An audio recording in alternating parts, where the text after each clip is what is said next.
As I've mentioned, I've wanted to run a Checkpoint Charlie game at some point that was very accurate to the scenario. 1961, the Checkpoint Charlie standoff. I noticed the Checkpoint Charlie game is really just a blanket from the 1960s and 70s for Team Yankee, which is fine. I like it that way too. And that's the entire point of this video. I have made a list of when various different gear came into service.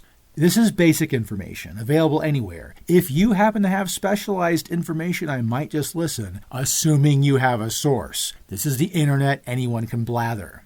Now, one thing I did decide to do was leave out the infantry gear, but that's mostly because American infantry gear changed so much from 1961 to 1966 that we really shouldn't even be using the same figures. But oh well, we're going to make do with that because Battlefront doesn't want to stop and suddenly have to make a new infantry line for the United States.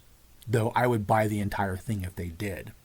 There's also the Soviet infantry. The Soviet infantry are mostly available. There's no real problems here as far as bringing the gear from the Soviet infantry over into different eras. Just a few notes I discovered. Just to know that the grenade launcher came out in 1969 and the missile-based support weapons came out in 1970. Follow that and everything should be good.